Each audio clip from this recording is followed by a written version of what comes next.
Praise the Lord. അപ്പോൾ ഇങ്ങനെയാണ് ദൈവം ഞങ്ങളെ ചെറിയ ചെറിയ രീതിയിലൂടെ ഇങ്ങനെ വളർത്തിക്കൊണ്ടിരുന്നത് എന്നുള്ളതാണ്.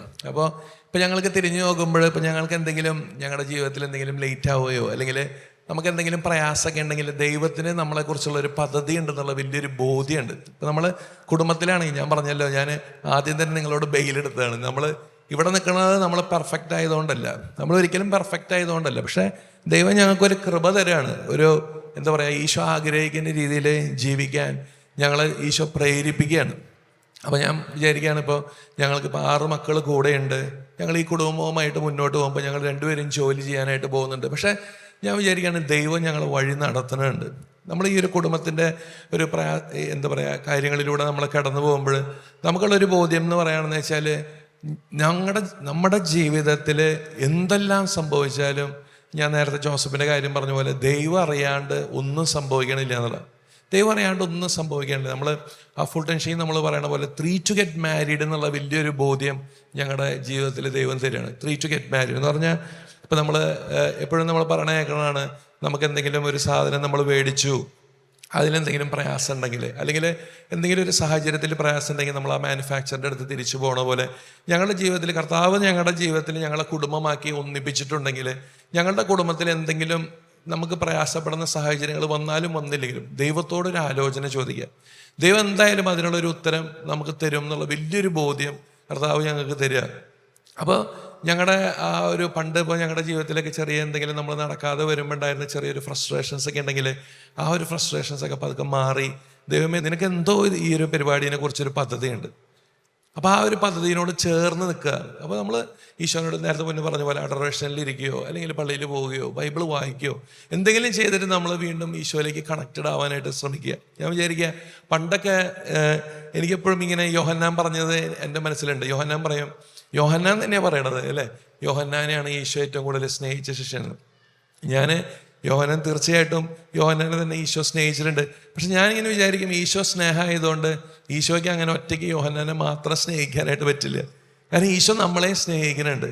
യോഹന്നാനെ സ്നേഹിച്ചതുപോലെ തന്നെ ഈശോ നമ്മളെ ഓരോരുത്തരെയും സ്നേഹിക്കുന്നുണ്ടെന്നുള്ളത്. പക്ഷേ നമ്മൾ ഈശോനോട് ചേർന്നിരിക്കാത്തതുകൊണ്ട്, യോഹന്നാൻ ഈശോൻ്റെ വക്ഷത്തിലോട്ട് ഇരുന്നുകൊണ്ടാണ് യോഹന്നാന് അങ്ങനെ ഈശോ അത്രമാത്രം യോഹന്നാനെ സ്നേഹിക്കുന്നുണ്ടെന്ന് മനസ്സിലായത്. ഇപ്പം നമ്മളും ഈശോനോട് ചേർന്ന് നിൽക്കുകയാണെങ്കിൽ, ഈശോനോട് ഇങ്ങനെ ആലോചന ചോദിച്ച് നമ്മൾ മുന്നോട്ട് പോവുകയാണെങ്കിൽ നമുക്കും ദൈവം ആ കൃപ തരുന്നതാണ്. ഈശോൻ്റെ സ്നേഹം ഈ ഒരു സമയത്തൊക്കെ, ഇപ്പോൾ ഞങ്ങൾ കല്യാണം കഴിഞ്ഞിട്ട് 16 കൊല്ലമായപ്പോഴും ഞങ്ങൾക്കൊക്കെ മനസ്സിലാവുകയാണ്, ഞങ്ങൾക്ക് അന്നുണ്ടായിരുന്നൊരു ദാമ്പത്യ സ്നേഹവും ലയമൊന്നുമില്ല. ഓരോ ദിവസവും ചെല്ലുമ്പോഴും ഈശോൻ്റെ ആ സ്നേഹത്തിൽ ഞങ്ങൾ വർദ്ധിക്കാനും ഞങ്ങൾ തമ്മിലുള്ള സ്നേഹം വർദ്ധിക്കാനായിട്ട് ഈശോ അനുവദിക്കുകയാണ്. അപ്പോൾ ഒരു കാര്യം പോലും ഈശോ അറിയാതെ ഞങ്ങളുടെ ജീവിതത്തിൽ നടക്കണില്ല എന്നുള്ളൊരു വലിയൊരു ബോധ്യം ഏതൊരു സഹനത്തിലൂടെ കടന്നു പോവുകയാണ്. അപ്പോൾ ഞങ്ങൾ ഇപ്പോൾ മുന്നേ പറഞ്ഞ പോലെ ഞങ്ങൾ ലോഫ് എന്ന് പറഞ്ഞ ആ ഒരു സംഘടനയിൽ ഞങ്ങളുണ്ട്, ലീജിയൻ ഓഫ് അപ്പോസ്തോലിക് ഫാമിലീസ്. അപ്പോൾ ഈശോ അവിടെ ഞങ്ങളെ കൊണ്ടുവന്ന് ചേർത്തു എന്ന് വേണമെങ്കിൽ പറയാം. ഞങ്ങൾ പ്രത്യേകിച്ച് പിന്നെ നേരത്തെ പറഞ്ഞ പോലെ ഞങ്ങളുടെ കുഞ്ഞ് മരിക്കാൻ പോണേക്കാളും തൊട്ട് മുമ്പ് ഈ പറഞ്ഞ പോലെ ലോഫിലുള്ള ഞങ്ങളിങ്ങനെ അറിയണം, എൻ്റെ ഒരു ജൂനിയറിൻ്റെ കുഞ്ഞ് ഇതുപോലെ പെട്ടെന്ന് മരിച്ചു പോവുക. അപ്പം അങ്ങനെ മരിച്ചു പോകുമ്പോൾ ഈ എൻ്റെ ജൂനിയറിനെ എങ്ങനെ സമാധാനിപ്പിക്കണം ദൈവമേ എന്നൊക്കെ ഇങ്ങനെ ആലോചിച്ച് ഞാൻ നിൽക്കുമ്പോഴാണ് ലോഫിലുള്ള ഒരു ഫാമിലീസിന് ഇതുപോലെ ആ കാലത്തിൽ ഒരു കുഞ്ഞ് നഷ്ടപ്പെട്ടതായിട്ട് ഞാൻ അറിയാം. അപ്പം ഞാൻ അവരോട് ചോദിച്ച് മനസ്സിലാക്കുകയാണ്, എങ്ങനെയാണ് നിങ്ങൾ സമാധാനം കണ്ടെത്തിയത്, എങ്ങനെയാണ് നിങ്ങളത് ഈശോൻ്റെ അല്ലേ, നമുക്കത് ഭയങ്കര ബുദ്ധിമുട്ടാണ്. അപ്പം ഞങ്ങൾക്ക് ഞങ്ങളുടെ കുഞ്ഞ് നഷ്ടപ്പെടുമ്പോഴും ആ കുഞ്ഞിന് കുറച്ച് ജനതിക വൈകല്യം ഉണ്ടായിരുന്നതുകൊണ്ട് ഞങ്ങൾക്കത് ആക്സെപ്റ്റ് ചെയ്യാൻ കുറച്ചും കൂടി എളുപ്പമാണ്. പക്ഷേ ഒരു പ്രയാസമില്ലാത്തൊരു കുഞ്ഞ് പെട്ടെന്ന് ഇങ്ങനെ മരിച്ചു പോകുമ്പോൾ അവരെങ്ങനെയാണാവോ അവർ കർത്താവിൻ്റെ ഒരു ഇഷ്ടമായിട്ട് അത് സ്വീകരിച്ചതെന്നൊക്കെ പറഞ്ഞ്, അപ്പോൾ അതൊക്കെ മനസ്സിലാക്കി ഞാൻ എന്താ പറയുക, എൻ്റെ ജൂനിയറിന് ഞാനതൊക്കെ പറഞ്ഞു കൊടുക്കുക. അത് ഞാൻ പറഞ്ഞു, നമ്മളെ ചുറ്റും സാക്ഷികളുടെ വലിയ സമൂഹമുള്ളതാണ്. നമ്മളെ ഭാരപ്പെടുത്തുന്ന പാപവും ഭാരമൊക്കെ നമുക്ക് നീക്കിക്കളയാം. നമുക്കായിട്ട് വെച്ചിരിക്കുന്ന ഈ ഓട്ടപ്പന്തയം നമുക്ക് സ്ഥിരോത്സാഹത്തോടെ ഓടി തീർക്കാന്നുള്ളത്. അപ്പോൾ ഞാൻ ആ ചേച്ചിയുടെ എന്നൊക്കെ മനസ്സിലാക്കി ഇതൊക്കെ ഞാൻ എൻ്റെ ജൂനിയറിനോട് പറഞ്ഞ് മനസ്സിലാക്കി കൊടുക്കുക. അപ്പോൾ അവർക്കതൊരു സമാധാനമായെന്ന് ഞാൻ വിചാരിക്കുകയാണ്. പക്ഷേ ഞാൻ വിചാരിക്കുക ഇൻഡയറക്റ്റ്ലി ദൈവം ഞങ്ങളെ ഒരുക്കായിരുന്നു. കാരണം അവിടെ നിന്ന് 1-2 മാസത്തിനുള്ളിൽ ഞങ്ങളുടെ ജോസഫ് ഞങ്ങളെ വിട്ടു പോവുമായിരുന്നു. അപ്പോൾ ദൈവം ഇതുപോലെ ഞാൻ പറയാണ്, ഓരോരോ കാര്യങ്ങളും ദൈവം ഇങ്ങനെ പ്ലാൻ ചെയ്ത് മുന്നോട്ട് കൊണ്ടുപോകണ പോലെ.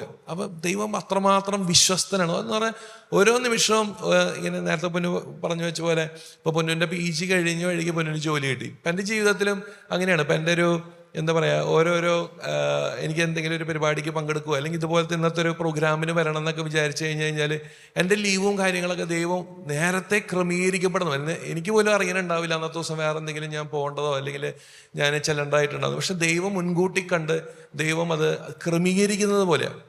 അപ്പോൾ ഞങ്ങൾക്ക് ഓരോ നിമിഷവും ഞാൻ പറയുകയാണെങ്കിൽ ദൈവത്തിലുള്ളൊരു വിശ്വാസം കൂടി ദൈവത്തിലുള്ളൊരു ട്രസ്റ്റ് കൂടി ഇങ്ങനെ വരിക. ഞാൻ ഈ പറഞ്ഞ പോലെ പൊന്നു 7ാമത്തെ സിസേറിയൻ എന്നൊക്കെ പറയുമ്പോൾ എനിക്കും എന്തെങ്കിലും പൊന്നുവിനെ പറ്റി കഴിഞ്ഞ് കഴിഞ്ഞാൽ ദൈവം എല്ലാവരും കൂടി എന്നെ സൂപ്പാക്കി കളയല്ലോ എന്നുള്ളൊരു ടെൻഷനൊക്കെ എനിക്കും ഉണ്ടായി. പക്ഷെ ഞാൻ വിചാരിക്കുകയാണ്, ആ ഒരു സമയത്തൊക്കെ ദൈവത്തിനെ ട്രസ്റ്റ് ചെയ്യാനായിട്ട് ഒരു സമയത്ത് പോലും ആരുടെയും മുമ്പിലും ലുക്ക് ഡൗൺ ചെയ്യാനായിട്ട് ദൈവം അനുവദിച്ചിട്ടില്ല എന്നുള്ളത്. അത്രമാത്രം വിശ്വസ്തനാണ് നമ്മുടെ ദൈവം എന്നുള്ളത്, അത്രമാത്രം വിശ്വസ്തനാണ്. എന്ന് പറഞ്ഞു കഴിഞ്ഞാൽ ഇപ്പം അന്നത്തെ ഒരു പ്രസവത്തിൻ്റെ സമയത്ത് ഞാനിങ്ങനെ ആലോചിക്കുക, പൊന്നു ജൂബിലിയിൽ അഡ്മിറ്റ് ആയിരിക്കുന്ന സമയത്ത് ഞാൻ അങ്ങോട്ട് തിരിഞ്ഞാലും ഇങ്ങോട്ട് തിരിഞ്ഞാലും എല്ലാവരും എന്ന് പറഞ്ഞാൽ ഞങ്ങൾ അറിയുന്ന ഡോക്ടേഴ്സ് തന്നെ ഈ പൊന്നുവിനെ കുറിച്ചുള്ള അപ്ഡേറ്റ് എനിക്ക് തന്നുകൊണ്ടിരിക്കുകയാണ്. പൊന്നു ഇങ്ങനെ സിസ്റ്ററിങ് കഴിഞ്ഞു, കുഴപ്പമില്ല, കുഞ്ഞിന് കുഴപ്പമില്ല, പൊന്നിന് കുഴപ്പമില്ല, അല്ലെങ്കിൽ ഉടനടി അതെ പൊന്നിനെ അങ്ങോട്ട് മാറ്റി, അല്ലെങ്കിൽ പൊന്നു ഇപ്പോൾ അവിടെ ഇതാക്കി തുടങ്ങി, ഫീഡ് ചെയ്ത് തുടങ്ങി, അങ്ങനെ ഞാൻ വിചാരിക്കുക അത്രമാത്രം ആ ഓരോ കാര്യത്തിലും ഈശോ അത്രമാത്രം ഞങ്ങളെ വഴി നടത്തിയെന്ന് ഞാൻ പറയാം. പിന്നെ ആ ഒരു സമയത്ത് എനിക്കൊരു ധൈര്യം തന്നതെന്ന് പറഞ്ഞാൽ പൊന്നിൻ്റെ 7ാമത്തെ സിസേറിൻ്റെ സമയത്ത് ഞാനൊരു സർക്കാർ ജോലിയാണ് എനിക്ക്. അന്ന് ഞാൻ ഡിസ്ട്രിക്ട് ഹോസ്പിറ്റലിൽ തിരൂരാണ് ഞാൻ വർക്ക് ചെയ്തുകൊണ്ടിരുന്നത്. അപ്പോൾ ഞാൻ തിരൂര് വർക്ക് ചെയ്യണ സമയത്ത് അന്ന് നമ്മുടെ മുഖ്യമന്ത്രിയുടെ ഒരു നവകേരള സദസ്സ് എന്ന് പറഞ്ഞൊരു പ്രോഗ്രാം വന്നുകൊണ്ടിരിക്കുന്നുണ്ട്. അപ്പോൾ എല്ലാ ജില്ലയിലും ഇങ്ങനെ പോകണം. അപ്പോൾ അന്ന് തിരൂര് അന്ന് അവിടെ വരികയാണെന്ന്. അപ്പോൾ ഞാൻ കാലത്ത് ഡ്യൂട്ടിക്ക് പോയാൽ എനിക്കന്ന് ഈ മുഖ്യമന്ത്രിയുടെ സദസ്സിൽ എനിക്ക് നൈറ്റ് ഡ്യൂട്ടി ഉണ്ട്. അപ്പോൾ നൈറ്റ് ഡ്യൂട്ടി കഴിഞ്ഞിട്ട് പിറ്റേ ദിവസം ഞാൻ വരുള്ളൂ. അതിൻ്റെ പിറ്റേ ദിവസമാണ് പൊന്നിനെ അഡ്മിറ്റ് ആവേണ്ടത്. അപ്പോൾ സാധാരണ സ്ത്രീകൾക്കുള്ളൊരു ഇതാണ്, പ്രസവ സമയത്തെങ്കിലും ഈ പുരുഷൻ നമ്മുടെ കൂടെ കിട്ടുമെന്നല്ല. പക്ഷെ ഞാൻ അങ്ങനെ മുന്നോട്ട് പറയില്ല, ഞാൻ എന്തായാലും വരും മുന്നേ, പിന്നെ നാളെ നമുക്ക് ഹോസ്പിറ്റലിൽ പോകാനല്ലേ, ഞാൻ വരും. അങ്ങനെ ഞാൻ അങ്ങനെ പോകാൻ നിൽക്കുന്ന സമയത്ത് അപ്പോൾ ഞാൻ കാലത്ത് എഴുന്നേറ്റ് ഡ്രൈവ് ചെയ്ത് പോകണം. അപ്പോൾ ഞാൻ ഒരു 6:30 ആകുമ്പോൾ ഞാൻ പോകും ഇവിടുന്ന്. അപ്പോൾ ഞാൻ ഇങ്ങനെ പോകാൻ നിൽക്കുന്ന സമയത്താണ് പൊന്നോട് പറയാം, പൊന്നിന് എന്തോ ഒരു ഫംഗ്ഷൻ അവിടെ അറ്റൻഡ് ചെയ്യാണ്ട്, അപ്പോൾ അതുകൊണ്ട് എന്താ പറയുക വണ്ടിയിൽ പെട്രോളില്ല, നോബി ഒന്ന് പെട്രോൾ അടിച്ചിട്ട് പോകുമെന്ന് ചോദിക്കാൻ എന്നോട്. അപ്പോൾ ഞാൻ വിചാരിച്ചു ഇനി പെട്രോൾ അടിക്കാൻ നിന്ന് ഞാൻ ലേറ്റ് ആകും. പക്ഷേ ഞാനിങ്ങനെ വിചാരിക്കാം, ദൈവമേ നാളെ എന്തായാലും പൊന്നുവിനെ പ്രസവിക്കാനായിട്ട് കൊണ്ടുപോകേണ്ടതല്ലേ, സിസ്റ്ററിന് കൊണ്ടുപോകേണ്ടതാണ്. അപ്പോൾ തലേദിവസം പൊന്നൊരു ആഗ്രഹം ചോദിച്ചിട്ട് നമ്മൾ ചെയ്തു കൊടുത്തില്ലെങ്കിൽ അത് പ്രയാസം, നമ്മളാണ് ഇന്ന് രാത്രി ഇല്ല താനും. അപ്പോൾ ഞാനങ്ങനെ പൊന്നിനെ വേഗം ശരി ഞാൻ പെട്രോൾ അടിച്ചു തരാൻ പൊന്നു എന്ന് പറഞ്ഞിട്ട് ഞാനങ്ങനെ വണ്ടി എടുത്തിട്ട് പെട്രോൾ അടിക്കാനായിട്ട് പോവാം. അങ്ങനെ ഞാൻ പെട്രോൾ അടിച്ച് ഞാൻ തിരിച്ചു വരണേ ഞങ്ങളുടെ ആ വീടിൻ്റെ വഴിയിലേക്ക് കയറുമ്പോൾ പൊന്നിൻ്റെ അന്നൊരു ഓൾട്ടോ ആണ്. ആ ഓൾട്ടോൻ്റെ ബാക്കിലത്തെ ടയറ് എന്താണെന്ന് എനിക്ക് മനസ്സിലായി, ടയർ എന്ന് പറഞ്ഞ് സംഭവം അത് ബ്ലാസ്റ്റ് ചെയ്യാണ്. ടയർ കണ്ടാലൊന്നും കുഴപ്പമൊന്നുമില്ല, പക്ഷെ അധികം ഓടിക്കാത്തതുകൊണ്ടാന്ന് തോന്നുന്നു ടയർ അങ്ങനെ ബ്ലാസ്റ്റ് ചെയ്യുക. പക്ഷെ എനിക്ക് പെട്ടെന്ന് മനസ്സിലായില്ല. ഞാൻ വീടിൻ്റെ ഉള്ളിലേക്ക് വീടിൻ്റെ ഉള്ളിൽ വണ്ടി കയറ്റി ഷെഡിലിട്ടതിന് ശേഷമാണ് ആ എയർ ഇങ്ങനെ പോണത് തന്നെ ഞാൻ മനസ്സിലാക്കണം. അപ്പോൾ ഞാൻ പൊന്നിനോട് പറഞ്ഞു, പൊന്നു ഇങ്ങനെ വണ്ടിയുടെ ടയർ പൊട്ടിയിട്ടുണ്ട്, ഞാൻ ആളെ വിളിക്കാം, ആളെ വന്നത് മാറ്റി തന്നോളും, പൊന്നിന് വണ്ടി കൊണ്ടുപോകാൻ, ഞാൻ പെട്രോൾ അടിച്ചിട്ടുണ്ടെന്ന് പറഞ്ഞാൽ ഞാൻ വളരെ സന്തോഷത്തോടെ ഉമ്മ കൊടുത്ത് പൊന്നുവിൻ്റെ വലിയ സന്തോഷമൊക്കെ മേടിച്ച് ഞാൻ പോവാണ്. പക്ഷേ ഞാൻ ഉടനടി ഞാൻ എൻ്റെ വണ്ടി എടുത്ത് ഞാൻ തിരൂർക്ക് പോകുമ്പോൾ കർത്താവ് എനിക്ക് വലിയൊരു ബോധ്യം തരണം. കാരണം അതിൻ്റെ തലേദിവസം രാത്രി പൊന്നോട് പറഞ്ഞിട്ടുണ്ട്, നോബി എനിക്ക് വയറിനൊക്കെ ചെറിയ വേദനയുണ്ടല്ലോ, വല്ല പ്രശ്നം ഉണ്ടാവോ, സ്കാൻ ചെയ്യാൻ പോകണോ എന്നൊക്കെ പൊന്നോട് പറയണ്ട. അപ്പോൾ ഞാൻ പറയുന്നുണ്ട്, പൊന്നു നമുക്ക് പോവാം, സ്കാൻ ചെയ്യാം. അപ്പോൾ പൊന്നു പറയാം ഇല്ലില്ല എനിക്ക് തോന്നണമായിരിക്കും എന്നൊക്കെ പറയുന്നുണ്ട്. പക്ഷേ ഞാൻ ആ ട്രാവൽ ചെയ്യണ സമയത്ത് ഈശോ എനിക്ക് വലിയൊരു ബോധ്യം തരാണ്. അതായത് നിൻ്റെ ആ വണ്ടിയുടെ ടയർ എപ്പോൾ വേണമെങ്കിലും പൊട്ടാമായിരുന്നു, പമ്പിൽ നിൽക്കുമ്പോൾ പൊട്ടാമായിരുന്നു, നിനക്ക് വീട്ടിലെത്താൻ പറ്റില്ല, അല്ലെങ്കിൽ എപ്പോൾ വേണമെങ്കിലും, അല്ലെങ്കിൽ പൊട്ടാണ്ട് നോക്കായിരുന്നു. പൊന്നു ട്രാവൽ ചെയ്യുമ്പോൾ ആ വണ്ടിയുടെ ടയർ പൊട്ടിയായിരുന്നതിന്. പക്ഷേ ഞാനാണ് ആ വണ്ടിയുടെ ടയർ പോലും നിയന്ത്രിക്കുന്നതെന്നുള്ള ബോധ്യം നിനക്ക് ഉണ്ടാവാനാണ്. അപ്പോൾ ഞാൻ ഉടനടി എനിക്ക് ആ ഒരു ബോധ്യം കിട്ടിയപ്പോൾ ഞാൻ പൊന്നിന് ഫോൺ വിളിച്ച് പറയും, പൊന്നു ഒന്നും ഉണ്ടാവില്ല കേട്ടോ, ഞാൻ നാളെ കാലത്ത് വരും, നമ്മൾ സിസ്റ്ററിന് പോകും, പൊന്നിനൊരു പ്രശ്നം ഉണ്ടാവില്ല. ഞാൻ ചിലപ്പോൾ നിങ്ങൾക്ക് ചിലപ്പോൾ ഒരു തമാശയും ചിരിയൊക്കെ തോന്നുമായിരിക്കാം, പക്ഷേ ഞങ്ങളുടെ ജീവിതത്തിൽ ഞങ്ങൾക്ക് ഇടപെടാൻ എന്ന് പറഞ്ഞാൽ ഞങ്ങളുടെ ജീവിതത്തിൽ ദൈവം വ്യക്തിപരമായി ഇടപെടുന്നുണ്ട് എന്നുള്ള ഒരു കൺവിക്ഷൻ ദൈവം തരികയാണ്. അതൊരു ഭയങ്കര ബ്യൂട്ടിയാണ്. ഞാൻ പറഞ്ഞു വെച്ചാൽ ഈ ഒരു സഹനത്തിലൂടെയൊക്കെ നമ്മൾ കടന്നു പോകുമ്പോൾ നമുക്ക് പ്രയാസമില്ലായൊന്നുമില്ല എന്ന് പറഞ്ഞു കഴിഞ്ഞാൽ, പക്ഷേ ആ സഹനത്തിനപ്പുറം ദൈവത്തിൻ്റെ വലിയൊരു സ്നേഹമുണ്ട്. അല്ലെങ്കിൽ ഇപ്പം നമ്മൾ പണ്ട് പറഞ്ഞു കേൾക്കില്ലേ, ദൈവം നമുക്കിപ്പോൾ ഒരു സഹനം തരുന്നുണ്ടെങ്കിൽ ദൈവം അത് തൂക്കി നോക്കുമെന്ന് പറയാം. ദൈവം അത് തൂക്കി നോക്കിയിട്ട് ഈ സഹനം അല്ലെങ്കിൽ ഇവനെ ഏറ്റെടുക്കാനുള്ള കൃപ ഇവർക്കുണ്ടോ എന്ന് നോക്കിയിട്ട് മാത്രമേ ഈശോ ആ ഒരു സഹനം തരുള്ളൂ എന്നുള്ളത്. അപ്പം നമുക്കിപ്പോൾ എന്തെങ്കിലും ഒരു പ്രയാസത്തിലൂടെ നമ്മൾ കടന്നു പോകണമെങ്കിൽ അത് ടൈഡ് ഓവർ ചെയ്യാനുള്ള കൃപയും കൂടി ദൈവം തരുന്നുണ്ടല്ലോ. അപ്പോൾ ആ ഒരു ബോധ്യം ദൈവം ഞങ്ങൾ ഒത്തിരി പഠിപ്പിക്കുകയാണ്. അപ്പം അത് പഠിപ്പിച്ച് വരുമ്പോൾ വീണ്ടും ദൈവത്തിൽ ട്രസ്റ്റ് ചെയ്യേണ്ടി തന്നെ വരും. നമ്മൾ ദൈവത്തിൽ ട്രസ്റ്റ് ചെയ്ത് നമ്മൾ അത്ര പെർഫെക്റ്റ് ഒന്നുമല്ല, നമ്മൾ വീഴ്ചകളൊക്കെ സംഭവിച്ചുകൊണ്ടിരിക്കുന്നത്. പക്ഷെ എങ്കിലും ദൈവം ഞങ്ങളെ ആ ഒരു ഈശോയിലുള്ളൊരു ലൈഫ് ഇങ്ങനെ എൻജോയ് ചെയ്യാനായിട്ട്, ആ എൻജോയ് ചെയ്യാനായിട്ട് ഈശോ ഞങ്ങളെ പഠിപ്പിച്ചുകൊണ്ടിരിക്കുക. ഞാൻ പറഞ്ഞ് ഞങ്ങളെ വിശുദ്ധരാവണമെന്നുള്ളൊരു ആഗ്രഹമൊക്കെ ഉണ്ട്. ഇപ്പം നമ്മൾ ജോൺ പോൾ രണ്ടാമൻ മാർപ്പാപ്പ നമ്മളോട് പറയേണ്ടത്, do not be afraid to be the എന്ത് പറയുക saints of this new millennium അല്ലേ. ലോയാള പുണ്യാളം പറയണ്ട, അവനും അവൾക്കും വിശുദ്ധരാകാമെങ്കിൽ നിങ്ങൾക്ക് എന്തുകൊണ്ട് വിശുദ്ധരായിക്കൂടാ അല്ലേ. ഇപ്പം ജീസസ് യൂത്തിൽ നമുക്ക് അച്ഛന ജോർജിനെയൊക്കെ നമുക്കറിയാം. അവരുടെ ജീവിതത്തിൽ എത്രമാത്രം സഹനം വന്നപ്പോഴും അത് അങ്ങനെ അതങ്ങോട്ട് സഹിക്കുക എന്നുള്ളതാണ്. അത് ഈശോൻ്റെ എന്താ പറയുക, ഈശോൻ്റെ സ്നേഹത്തോടുകൂടി അല്ലെങ്കിൽ ഈശോൻ്റെ സഹനത്തോടുകൂടി അങ്ങോട്ട് സഹിക്കുക എന്നുള്ളത്. അപ്പോൾ ഞാൻ തുടക്കത്തിൽ പറഞ്ഞ പോലെ നമ്മുടെ കൊച്ചുരശ്യ പുണ്യാളത്തിയുടെ ജീവിതമൊക്കെ ചെറിയ ചെറിയ കാര്യങ്ങളായിരിക്കാം. നമ്മളെല്ലാവരും യൂണീക്കാണ്. അതാണ് ദൈവത്തിൻ്റെ ഒരു സംഭവം. നമ്മളെല്ലാവരും ഈശോ അത്രമാത്രം വലിയ ആളാണ്, അത്രമാത്രം മൈറ്റി ഗോളാണ്. നമ്മളെല്ലാവരും യൂണീക്കാണ്. നമ്മുടെ ഈ യൂണീക്ക്നെസ് ഉള്ളതുകൊണ്ടാണ് നമ്മൾ അങ്ങോട്ടും ഇങ്ങോട്ടും നോക്കുമ്പോൾ നമ്മുടെ ജീവിതത്തിൽ മാത്രം ഇങ്ങനെ ഒരു പ്രയാസം വരുള്ളൂ എന്ന് പറയുമ്പോൾ നമുക്ക് ഈ സങ്കടവും ഫ്രസ്ട്രേഷനൊക്കെ വരും. പക്ഷേ നമ്മുടെ മലയാളീസിൻ്റെ ഒരു പ്രശ്നമുണ്ട്, നമ്മുടെ വീട്ടിൽ പെട്ടെന്ന് കറണ്ട് പോയി കഴിഞ്ഞാൽ നമ്മൾ പുറത്തേക്ക് നോക്കുമ്പോൾ അവരുടെ വീട്ടിലും കറണ്ട് പോയിട്ടുണ്ടെങ്കിൽ അപ്പോൾ കുഴപ്പമില്ല, നമുക്കൊരു ഹാപ്പിനെസ് ആണ്. പക്ഷേ ഈശോ അതല്ല, ഈശോ യൂണീക്കാണ്. നമ്മൾ ഓരോരുത്തരെയും ഈശോ സൃഷ്ടിച്ചിട്ടുള്ളത് വളരെ യൂണീക്കായിട്ടാണ്. അപ്പോൾ ആ ഒരു സാഹചര്യത്തിലൂടെ നമ്മൾ കടന്നു പോകുമ്പോൾ ഈശോ നമ്മളെ ഗൈഡ് ചെയ്യുക തന്നെ ചെയ്യും. അപ്പോൾ ഞാൻ പറഞ്ഞു, ഞങ്ങൾ ലോഫിലൂടെ കടന്നു പോകുമ്പോൾ ഇപ്പോൾ കർത്താവ് ഞങ്ങളോട് പറയാണ് കുറച്ചും കൂടി എന്താ പറയുക ഒരു ആത്മീയമായി വളരാൻ. അപ്പോൾ ഞങ്ങൾ ഒരുമിച്ചുള്ള ഒരു ദമ്പതി പ്രാർത്ഥനയൊക്കെ ദൈവം, ഞാൻ നേരത്തെ പങ്കുവെച്ച പോലെ ഞാനും പൊന്നും കിടക്കണേക്കാളും മുമ്പ് ഞങ്ങളുടേതായ ബലിപീഠം എന്നുള്ള കട്ടിലും ഇരുന്നിട്ട് ഞങ്ങളൊരു കൊന്തെത്തിക്കും. ഞങ്ങൾ ചിലപ്പോൾ ചില സമയത്ത് മാത്രം വിട്ടാലും ഞങ്ങൾ പരമാവധി അതിനോട് വിശ്വസ്തരാവാനായിട്ട് ശ്രമിക്കുകയാണ്. അപ്പം ആ ഒരു സമയത്ത് ഞങ്ങളുടെ പ്രയാസങ്ങളൊക്കെ ദൈവം നമുക്ക് ദൈവത്തിന് സമർപ്പിക്കുകയാണ്. ഞാനിപ്പോൾ പറയുകയാണെങ്കിൽ ഇപ്പോൾ ഈ 2-3 ദിവസം നമ്മുടെ പിള്ളേർസ് എല്ലാവരും ചെറിയൊരു വോമിറ്റിങ്ങും ഡയറിയൊക്കെ ആയിട്ട് ഇങ്ങനെ പോയിക്കൊണ്ടിരിക്കും. പക്ഷേ അവിടെയും ദൈവത്തിൻ്റെ വിശ്വസ്തത എന്ന് പറയുകയാണെങ്കിൽ ഞാൻ പറയാം എന്ന് പറഞ്ഞാൽ ഒരാൾക്കാണ് ഒരു സമയത്ത് പ്രശ്നം ഉണ്ടാവുള്ളൂ. ആൾ സെറ്റിലായിട്ട് വരുമ്പോഴാണ് രണ്ടാമത്തെ ആൾക്ക് വരുള്ളൂ. അപ്പോൾ അതന്നെ ദൈവം, ഞാൻ പറയാണ്, ദൈവം എന്തുമാതിരി കാര്യങ്ങൾ ക്രമീകരിക്കണമെന്ന് ഞങ്ങൾ മനസ്സിലാക്കി. എന്തുമായി അതുപോലെ നമ്മളിങ്ങനെ അങ്ങനെ ചിന്തിച്ച് വരുമ്പോൾ നമ്മൾക്ക് ഇങ്ങനെ പറയും, ദൈവത്തിന് ഇത് നമ്മുടെ കാര്യം മാത്രം നോക്കാനുള്ള സമയമുള്ളൂ, ബാക്കി എത്ര പേരുടെ കാര്യങ്ങൾ എന്ന് പറഞ്ഞാൽ അതുപോലെ ദൈവം നമ്മുടെ കാര്യത്തിൽ ഇടപെടണമെന്നുള്ളൊരു ഒരു ഫീല് തരികയാണ്. അപ്പോൾ ഞങ്ങൾ ഈ ലോഫിലൊക്കെ വന്ന് ഈ ലോഫിലോടുകൂടി ഞങ്ങൾ അവിടെ 3 വ്രതങ്ങളൊക്കെ ഉണ്ട് ലോഫിൽ. നമ്മൾ ഈ പറഞ്ഞ പോലെ ചെറിയ ലീജൻ ഓഫ് അപ്പോസ്തോലിക് ഫാമിലീസ് എന്നുള്ളതാണ്. അപ്പോൾ അതിൽ വന്ന് ഞങ്ങൾ ഒരു ടെമ്പററി കപ്പിൾസായിട്ട് ഞങ്ങൾക്ക് ഓരോ കൊല്ലവും ഒരു ആനുവൽ റിട്രീറ്റും അതുപോലെ അതിൻ്റെ ഒരു സ്പിരിച്വൽ സെഷനും അക്കാദമിക് സെഷനിലൂടെയൊക്കെ ഇങ്ങനെ പതുക്കെ ഞങ്ങൾ വന്ന് ഒരു 5 കൊല്ലം കഴിഞ്ഞപ്പോൾ ഞങ്ങളിപ്പോൾ ഒരു പെർമനൻറ്റ് കപ്പിൾസായിട്ട് മാറുകയാണ്. അപ്പം ഞങ്ങളവിടെ 3 വ്രതങ്ങളൊക്കെ എടുക്കുന്നുണ്ട്. നമ്മൾ സാധാരണ അച്ഛന്മാരും സിസ്റ്റർമാരും എടുക്കണ പോലെ അനുസരണം ഒരു വ്രതം. അനുസരണം എന്ന് പറഞ്ഞാൽ നമ്മൾ പിതാവിനെ അനുസരിക്കുക, അതുപോലെ നമ്മുടെ അച്ഛന്മാരെ അനുസരിക്കുക, ഞങ്ങളുടെ ഡയറക്ടർ അച്ഛനെ അനുസരിക്കുക, അതുപോലെ തന്നെ എൻ്റെ ഭാര്യയെ അനുസരിക്കണം. അത് കുറച്ച് ബുദ്ധിമുട്ടാണല്ലേ അല്ലേ. അതെ, ഞങ്ങൾ ജീവിത പങ്കാളികളെ ഞങ്ങൾ തമ്മിൽ അനുസരിക്കണം. രണ്ടാമത്തെ ഞങ്ങൾക്കെന്ന് പറഞ്ഞു കഴിഞ്ഞാൽ എന്താ പറയുക, അനുസരണം ദാരിദ്ര്യത്തിന് പകരം ലളിത ജീവിതം എന്നുള്ളതാണ്. ലളിത ജീവിതം എന്ന് പറഞ്ഞാൽ വലിയ ആഡംബരങ്ങളൊന്നും ഇല്ലാത്തൊരു ജീവിതം. മൂന്നാമത്തേതെന്ന് പറഞ്ഞു കഴിഞ്ഞാൽ ചാസ്റ്റിറ്റി, പരസ്പര വിശ്വസ്തത.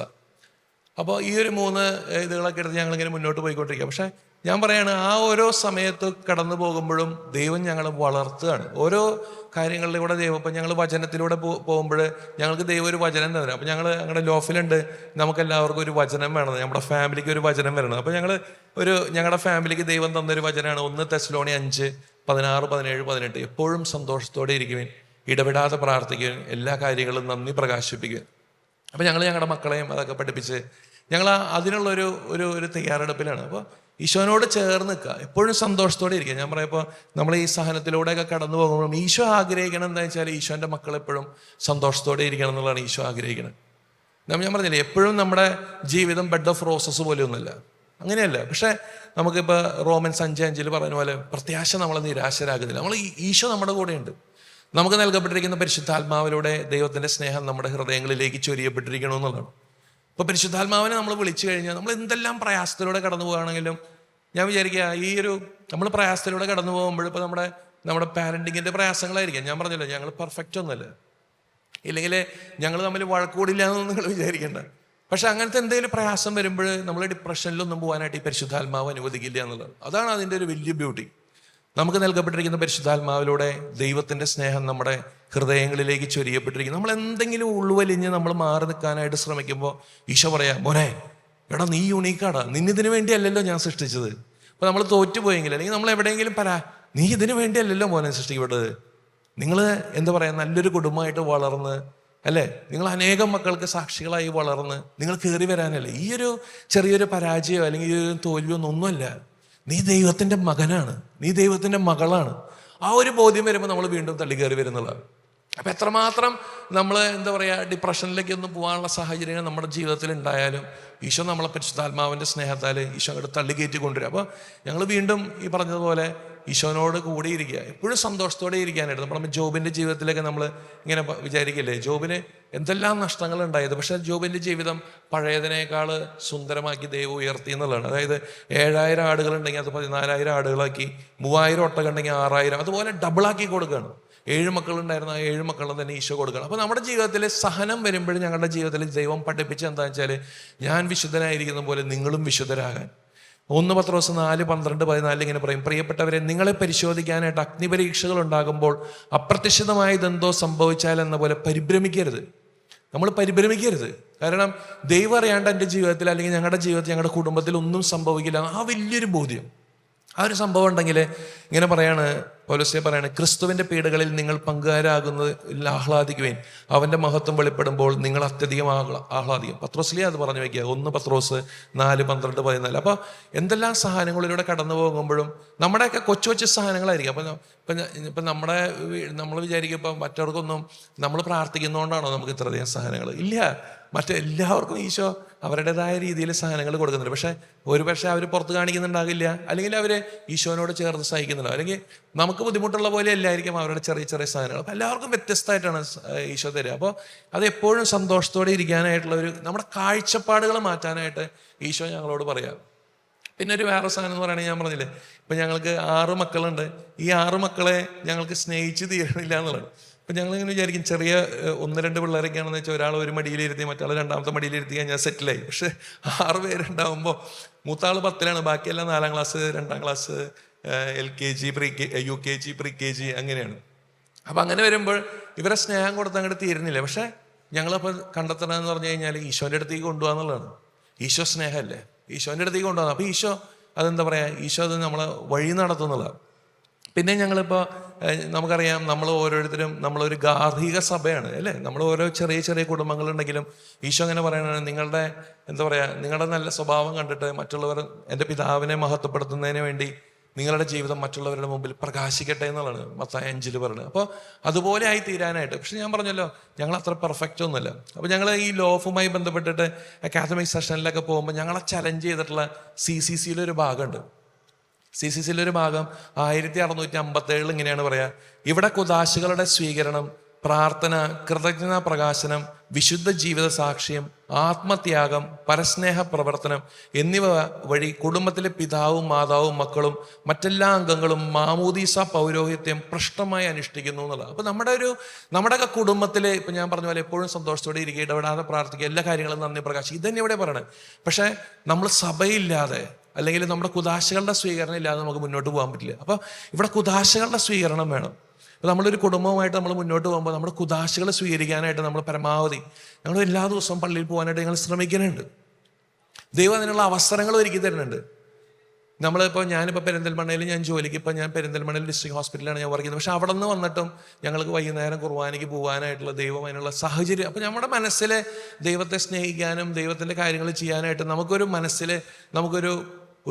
താല്പര്യം ഉണ്ടെങ്കിൽ ദൈവം അതിന് വേണ്ടി വഴി നടത്തുന്നുള്ള ഒരു വലിയൊരു ബോധ്യം. നമ്മൾ എത്രമാത്രം നമ്മുടെ കുടുംബത്തിലോ അല്ലെങ്കിൽ നമ്മുടെ ജീവിതത്തിലോ ഈശോയ്ക്ക് നമ്മളെ തന്നെ വഴി തുറന്നു കൊടുക്കണോ, ഈശോയ്ക്ക് അത്രമാത്രം നമ്മുടെ കുടുംബത്തിൻ്റെ കൺട്രോളായിട്ട് എടുക്കാൻ പറ്റുന്ന ദൈവം ഞങ്ങൾ പറഞ്ഞു മനസ്സിലാക്കുക. നമ്മൾ മാതാവിൻ്റെ ജീവിതത്തിൽ അതല്ലേ കാണുക, ഇതാ കർത്താവിൻ്റെ ദാസി എന്ന് മാതാവ് പറഞ്ഞപ്പോൾ കർത്താവ് അത് ഏറ്റെടുക്കണ പോലെ. അപ്പം അതുപോലെ നമ്മുടെ കുടുംബത്തിൽ ഞാൻ പറഞ്ഞ പോരായ്മകളുണ്ടാകാം. അതാണ് ഈശോ ഖാനായിലെ കല്യാണത്തിൽ നമുക്കെല്ലാവർക്കും അതൊരു ഇതാക്കി കാണിച്ചു തരില്ല. ഈശോനെ വിളിച്ചാൽ മതി, 3 to get married. ഈശോ നമ്മുടെ ഇടയിലേക്ക് വരും എന്നുള്ളത്. അപ്പോൾ ഇതാണ് ഞങ്ങളിപ്പോൾ ശ്രമിച്ചുകൊണ്ടിരിക്കുന്നത്, കുദാശകളുടെ സ്വീകരണം. ഞങ്ങൾ എല്ലാ ദിവസവും കുർബാനയ്ക്ക് പോകാനും 2 ആഴ്ച കൂടുമെങ്കിലും കുമ്പസാരിക്കാനും ബൈബിൾ വായന, അതുപോലെ കുടുംബ പ്രാർത്ഥന, ദമ്പതി പ്രാർത്ഥന, ആ ഒരു രീതിയിൽ. അപ്പോൾ നമ്മുടെ പിള്ളേരും അത് കണ്ടു വളരണം എന്നുള്ള. ഞാനിങ്ങനെ പറഞ്ഞു വയ്ക്കുകയാണെങ്കിൽ ഞാൻ അങ്ങനെ വിചാരിക്കും, നമ്മൾ ഈ പിള്ളേരോട് ഞാൻ PG ഒക്കെ കഴിഞ്ഞ് ഞാൻ വീട്ടിലെത്തിയപ്പോൾ പണ്ട് ഞാനും എൻ്റെ മമ്മിയും ഡാഡിയും മുട്ടുമ്പോൾ നിന്ന് കൊന്തെത്തിക്കാനായിട്ട് ഞാനും മുട്ടുമ്പോൾ നിന്ന് വളർന്ന് കൊന്തെത്തിച്ച് വന്ന ആളാണ്. പക്ഷേ PG ഒക്കെ കഴിഞ്ഞ് തിരിച്ചു വന്നപ്പോൾ വയസ്സായി എന്നുള്ളൊരു തോന്നില്ല. അപ്പോൾ ഡാഡിയും മമ്മിയും പെട്ടെന്ന് കസേരയിലായിപ്പോയി ഞാൻ തിരിച്ചു വന്നപ്പോഴേക്കും. അപ്പോൾ ഞാനും തിരിച്ചു വന്ന് അവരോടൊപ്പം ഒന്ന് നിലത്തിരിക്കാനുള്ള ഒരു പ്രചോദനമൊക്കെ എനിക്കും കിട്ടി. അങ്ങനെ ഞാൻ നിലത്തൊക്കെ ഇരുന്ന് കുരിശ് വരച്ച് ഈ പിള്ളേരൊക്കെ വന്നപ്പോൾ അവരോട് ഞാൻ പറയും മുട്ടുമ്പോൾ നിൽക്കാൻ പറയുമ്പോൾ ഒരു ഒറ്റ എണ്ണം മുട്ടുമ്പോൾ നിൽക്കില്ല. പിന്നെ എനിക്ക് അതിൻ്റെ ടെക്നിക്ക് മനസ്സിലായത്, നമ്മൾ പതുക്കെ മുട്ടുമ്പോൾ നിന്ന് നമ്മൾ ഇവരോട് മുട്ടുമ്പോൾ നിൽക്കണ്ടെന്ന് പറയുമ്പോൾ ഇവരൊക്കെ മുട്ടുമ്പോൾ നിൽക്കുന്നുണ്ട്. അതുപോലെ ഞാൻ പറഞ്ഞ പോലെ ഈ അച്ഛന്മാരെങ്ങാനും പോകുമ്പോൾ ഒരു പട പോലെ ഉണ്ടല്ലോ 4-5 എണ്ണം. അപ്പോൾ ഞാൻ ഇവരോട് സ്തുതി കൊടുക്കണമെന്ന് പറഞ്ഞ് ഇവരാരും സ്തുതി കൊടുക്കില്ല. അപ്പോൾ ഞാൻ പെട്ടെന്ന് ഞാൻ ഈശോമിശിഹായ്ക്ക് സ്തുതിയായിരിക്കട്ടെ അച്ഛാന്ന് ആദ്യം അച്ഛനെ വിഷ് ചെയ്ത് കഴിയുമ്പോൾ പിന്നാലെ എല്ലാവരും സ്തുതി പിടിച്ച് വരും. അപ്പോൾ ഞാൻ വിചാരിക്കുകയാണ്, അഗസ്തീനോസ് പുണ്യാളം പറയണ പോലെ നമ്മുടെ മക്കളുടെ മുമ്പിൽ സുവിശേഷമാകാൻ വേണ്ടി വിളിക്കപ്പെട്ടവരുള്ളവരാണ് നമ്മളെല്ലാവരും. അപ്പോൾ നമ്മുടെ മക്കളുടെ മുമ്പിൽ സുവിശേഷമാകാൻ, അപ്പോൾ നമ്മുടെ മക്കളുടെ മുമ്പിൽ എന്താ പറയുക, നമ്മൾ ഈശോനെ ട്രസ്റ്റ് ചെയ്ത് കാണിച്ചു. ഇപ്പോൾ പൊന്നു പോലെ 7 സിസ്റ്ററിലൂടെ കടന്നു പോകുമ്പോൾ പൊന്നു അത് ആ ട്രസ്റ്റിലൂടെ കടന്നു പോയതാണ്. ഞാൻ പൊന്നുവിനെ സപ്പോർട്ട് ചെയ്തെന്ന് മാത്രം. അപ്പോൾ ആ ഒരു ട്രസ്റ്റിലൂടെ കടന്നു പോകാനായിട്ട് നമ്മൾ പിള്ളേരെയും കൂടി നമ്മൾ പഠിപ്പിക്കുകയാണ്. അപ്പോൾ ഒരു ആത്മത്യാഗം, പരസ്നേഹ പ്രവർത്തനം ഇങ്ങനെയൊക്കെ ചെയ്യുമ്പോൾ CCC പറഞ്ഞു വെക്കുകയാണ്. അപ്പോൾ അങ്ങനെ കുടുംബം ക്രൈസ്തവ ജീവിതത്തിൻ്റെ പ്രഥമ വിദ്യാലയവും ഉന്നത മാനവികതയുടെ പാഠശാലയുമായി തീരുന്നു. അപ്പോൾ നമ്മൾ പറയാം, നമ്മൾ കാറ്റിസം പഠിപ്പിക്കാനായിട്ട് പിള്ളേരെ സ്കൂൾ എന്താ പറയുക കാറ്റിസം ക്ലാസ്സിലേക്ക് വിടണമെന്നുണ്ടെങ്കിലും നമ്മുടെ പിള്ളേരെ പഠിപ്പിക്കണത് നമ്മൾ എന്താ പറയുക നമ്മുടെ കുടുംബത്തിലാണ്. തെറ്റുപറ്റുന്നുണ്ടാകാം, പക്ഷേ പിള്ളേരോട് ഒരു സോറിയൊക്കെ ചോദിക്കാം, നമുക്കും ചോദിക്കാം, കുഴപ്പമൊന്നുമില്ല. ഇപ്പം ഞാനും പൊന്നും തമ്മിൽ എന്തെങ്കിലും ഒരു സൗന്ദര്യപ്പണൊക്കെ ഉണ്ടായി കഴിഞ്ഞ് കഴിഞ്ഞാൽ ഞാനൊന്ന് പോയി പിള്ളേരുടെ മുമ്പിൽ വെച്ചിട്ട് തന്നെ പൊന്നിനോട് ഒരു സോറി പറഞ്ഞു കഴിഞ്ഞാൽ അത് എന്ത് ബ്യൂട്ടിഫുള്ളാണെന്ന് അറിയാം. അത് പിള്ളേരത് കണ്ട് വളരെയാണ്. മാർപ്പാപ്പ പറഞ്ഞ പോലെ ഇടയ്ക്ക് ഒരു സോറി ചോദിക്കാനും ഇടയ്ക്ക് ഒരു പ്ലീസ് പറയാനും അല്ലെങ്കിൽ ഒരു താങ്ക് യു ഒക്കെ പറയാനായിട്ട് അങ്ങനെ നമ്മുടെ പിള്ളേർ വളർന്നു വരാനായിട്ട് പറ്റുകയാണെങ്കിൽ ഞാൻ വിചാരിക്കും അടുത്തൊരു തലമുറ അവരത് കണ്ടുപിടിക്കും.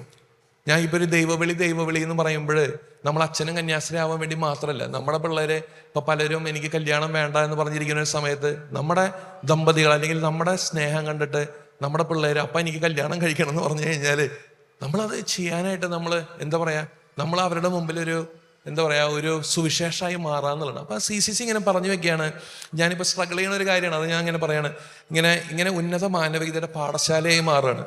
ഇവിടെ അങ്ങനെ നമ്മുടെ ഗാർഹിക സഭയിൽ നമ്മുടെ വീടുകളിൽ വ്യക്തികൾ സഹനശക്തിയും ജോലിയിലുള്ള ആഹ്ലാദവും, അപ്പോൾ നമ്മുടെ വീട്ടിൽ നമ്മൾ പറഞ്ഞു കൊടുക്കണം എന്നുള്ളതാണ്. ഇങ്ങനെ സഹിക്കേണ്ടതൊക്കെ ഉണ്ട് മക്കളെ. അത് ഈശോനെ ഗ്ലോറിഫൈ ചെയ്യുമ്പോൾ നമുക്കും ആ സഹനത്തിനൊക്കെ ഒരു എന്താ പറയുക അതിനൊരു റിവാർഡ് കിട്ടും എന്ന് നമ്മൾ പിള്ളേരെ പഠിപ്പിക്കാനാണ്. അതിൻ്റെ സഹനം വരുമ്പോൾ അതിൽ നിന്ന് ഒളിച്ചോടാനല്ല നമ്മൾ വീട്ടിൽ പഠിപ്പിക്കേണ്ടതെന്നുള്ളതാണ്. അങ്ങനെ സഹനശക്തിയും ജോലിയിലുള്ള ആഹ്ലാദം. നമ്മളിപ്പോൾ ജോലി ചെയ്യുമ്പോൾ അല്ലേ, ഇപ്പം ഞാൻ കാറ്റിസം പഠിപ്പിക്കാൻ പോകണ്ട, അപ്പോൾ അവരുടെ പിള്ളേരോടൊക്കെ പറയുമ്പോൾ അവർ പറയാം, സാറേ ഒരു പണിയും ചെയ്യാണ്ട് ഇങ്ങനെ പൈസ ഉണ്ടാക്കണം എന്നുള്ളതാണ് ഞങ്ങൾ ചിന്തിക്കുക. അപ്പോൾ അവർ ജോലിയിലുള്ള ഒരു ആഹ്ലാദമൊന്നും പിള്ളേർക്ക് വരുന്നില്ല. അപ്പോൾ ഒരു ജോലിയിലുള്ള ഒരു ആഹ്ലാദമൊക്കെ നമ്മൾ വീട്ടിൽ പഠിപ്പിക്കണം എന്നുള്ളതാണ്. അതുപോലെ സഹോദര സ്നേഹവും ഉദാരവും ആവർത്തിച്ചു പോലുള്ള മാപ്പ് നൽകലും, ജനറസ് ആയിട്ട് നമ്മുടെ പിള്ളേരെ നമുക്ക് മാപ്പ് നൽകണം എന്നുള്ളത്. ഞാൻ മുന്നോട്ട് പറയുന്നത്, ഞങ്ങളുടെ വീട്ടിൽ ഞങ്ങൾ സ്ട്രഗിൾ ചെയ്യണതാണ്. ഒരു 3 പ്രാവശ്യം 4 പ്രാവശ്യമൊക്കെ ചെയ്ത് പറഞ്ഞിട്ട് പിള്ളേർ കേട്ട് ടാടാന്നൊക്കെ പറഞ്ഞ് നമ്മൾ ചൂടാവലും പരിപാടികളൊക്കെ തുടങ്ങും. പക്ഷേ നമ്മളിപ്പോൾ നോക്കുമ്പോൾ വെച്ചാൽ അവരുടെ ജീവിതത്തിൽ അവർ അതുപോലെ തന്നെ അവരുടെ അനിയന്മാരോടും അനിയത്തിമാരോടും റിയാക്ട് ചെയ്ത് തുടങ്ങുക. അവരെന്തെങ്കിലും ചെയ്ത് കണ്ടിട്ടില്ലെങ്കിൽ അവരവരുടെ ഞങ്ങൾ കാണിക്കണം. അപ്പം നമുക്ക് മനസ്സിലായി അവർക്ക് ആ ഈശോന്റെ സ്നേഹം ഞങ്ങൾക്ക് പകർന്നു കൊടുക്കാൻ പറ്റും. അപ്പം ഞങ്ങൾ ഇപ്പം എന്താ വെച്ചാൽ അവന്മാരെ കെട്ടിയൊക്കെ പിടിച്ച് അങ്ങനെ ഒന്ന് ചെയ്യലടാ, വീണ്ടും കൊച്ചരശ്ശ പുണ്യാളത്തിയുടെ ജീവിതത്തിൽ കൊച്ചരശ്ശ പുണ്യാളത്തി ഇങ്ങനെ എഴുതി വയ്ക്കുക, ഞങ്ങളുടെ ജീവിതത്തിൽ ഞങ്ങൾ തെറ്റൊക്കെ ചെയ്യുമ്പോൾ അമ്മ വളരെ ഉദാരതയോടുകൂടി ഞങ്ങളെ കെട്ടിപ്പിടിച്ച് ഞങ്ങളുടെ തെറ്റുകൾ തിരുത്തുമായിരുന്നു. അപ്പോൾ ഞങ്ങളും ഇപ്പോൾ അതുപോലെ തന്നെ ഞാൻ പറഞ്ഞില്ലേ പിള്ളേരെ പള്ളിയിൽ കൊണ്ടുപോകും. ദൈവസ്നേഹമാണല്ലോ, അപ്പോൾ ദൈവം ആ സ്നേഹം കൊണ്ട് അവരെ നിറയ്ക്കട്ടെ. ഒരിക്കലും നമ്മുടെ വാക്കുകളോണ്ടോ വചസ്സുകളോണ്ടോ പിള്ളേരെ ശപിക്കാനോ ശകാരിക്കാനോ അല്ലെങ്കിൽ അവർക്കൊരു വൂണ്ടില്ലാത്ത രീതിയിൽ തന്നെ അവരെ വളർത്തിക്കൊണ്ടുവരാൻ ഞങ്ങൾ വിജയിക്കുന്നു എന്നുള്ളതല്ല, പക്ഷെ ഞങ്ങൾ ഈശോനോടുകൂടി ഈശോനെ ട്രസ്റ്റ് ചെയ്തിട്ട് അതിനുള്ളൊരു പരിശ്രമം നടത്തിക്കൊണ്ടിരിക്കുക.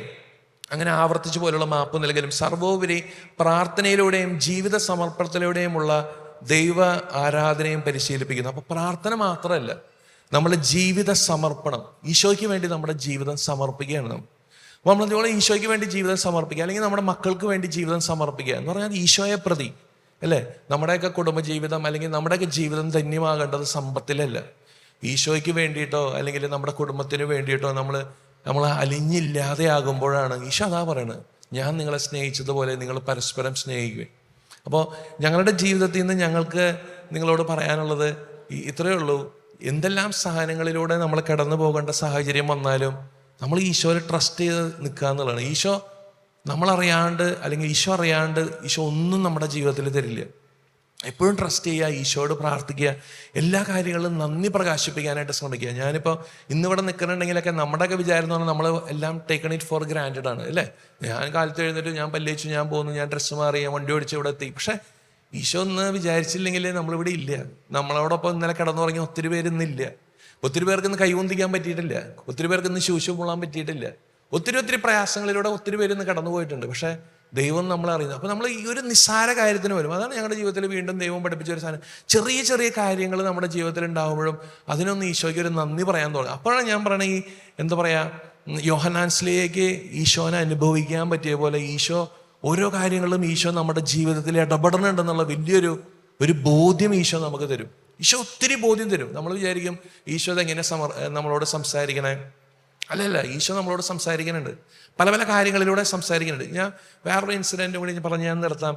ഞങ്ങൾ ഈ കഴിഞ്ഞ പ്രാവശ്യം ദമ്പതി ധ്യാനം ലോഫ് നടത്തിയൊരു ദമ്പതി ധ്യാനത്തിന് ഇങ്ങനെ റീസെൻ്റായിട്ട് കല്യാണം കഴിച്ചവരുടെ ഒരു ധ്യാനമാണ്, ദമ്പതി ധ്യാനം ലോഫിൽ നടത്തുന്നുണ്ട്. അപ്പോൾ ആ ഒരു ധ്യാനത്തിന് വിളിക്കാനായിട്ട് ആ ഒരു ധ്യാനം അനൗൺസ് ചെയ്തപ്പോൾ ഈശോ എൻ്റെ മനസ്സിലൊരു ബോധ്യം വരാണ്. ഞങ്ങളുടെ അവിടുത്തെ ഒരു കാറ്റിസം, അവർ അധികം ആയിട്ടില്ല കല്യാണം കഴിഞ്ഞിട്ട്, അവരിപ്പോൾ പ്രഗ്നൻ്റാണ് വൈഫ്. അപ്പോൾ ആ പുള്ളീനെ വിളിക്കണം എന്നുള്ളത് എനിക്ക് ദൈവം ഒരു ബോധ്യം തരാണ്.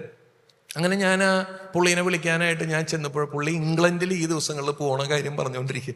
അപ്പോൾ ഞാൻ ഈ ധ്യാനത്തിന് വിളിച്ചാൽ അത് ശരിയാവുമെന്ന് എനിക്ക് തോന്നിയില്ല. ഞാനത് എൻ്റെ ബുദ്ധിക്ക് ഞാനത് പുള്ളീനെ ധ്യാനത്തിന് വിളിച്ചില്ല. പക്ഷേ ഞാൻ പൊന്നിനോടും പറഞ്ഞു, ഞങ്ങൾ പ്രാർത്ഥിക്കുന്നുണ്ടായിരുന്നു. അങ്ങനെ ഞാൻ ഈ ധ്യാനത്തിന് ചെന്ന് ഞാൻ ഈ സഹായിക്കാനായിട്ട് ഞാൻ ആ ധ്യാനത്തിന് ചെന്ന് ഞാൻ ഇരിക്കുമ്പോഴാണ് ഫസ്റ്റ് റോല് ഈ ദമ്പതികൾ ഇരിക്കാനായിട്ട് ഞാൻ ഞെട്ടി. ഞാൻ കരയണോ, ഞാൻ ഈശോനെ മഹത്വപ്പെടുത്തണോ എന്നുള്ള ചിന്തയാണ്. അപ്പം ഞാൻ വിചാരിക്കുകയാണ്, നമ്മുടെ ദൈവം എന്ന് പറഞ്ഞാൽ അത്രയും മൈറ്റി ഗോഡാണ്, അത്രയും മൈറ്റി പവറാണ്. നമ്മളാണ് ഈ പറഞ്ഞ പോലെ ഈശോനെ എന്താ പറയുക കുറച്ച് കാണുന്നത്. ദൈവം ഒരു കാര്യം ഒരാളെ ധ്യാനത്തിന് വരണമെന്ന് ദൈവം വിചാരിച്ചിട്ടുണ്ടെങ്കിൽ ദൈവം എന്നിലൂടെയാണ് അവരെ വിളിക്കാനായിട്ട് ഉദ്ദേശിച്ചിട്ടുണ്ടായിരുന്നെങ്കിലും ഞാൻ അതിന് പ്രോപ്പറായിട്ട് റെസ്പോണ്ട് ചെയ്യാതെ കണ്ടപ്പോൾ ഈശോ അവിടെ എത്തിച്ചു എന്നുള്ളതാണ്. അതാണ് നമ്മൾ ഒരിക്കലും ഞാൻ പറയില്ലേ, അത് അങ്ങനത്തെ ചെറിയ ചെറിയ അനുഭവങ്ങളായിരിക്കാം, പക്ഷേ ദൈവം അത് ഞങ്ങളെ ശക്തിപ്പെടുത്താണ് ഈശോയിലുള്ളൊരു വിശ്വാസത്തിൽ. Praise the Lord, praise the Lord. ഇതാണ് ഇങ്ങനെ ഞങ്ങളുടെ ജീവിതത്തിൽ ദൈവം ഞങ്ങളെ വഴി നടത്തിയത്.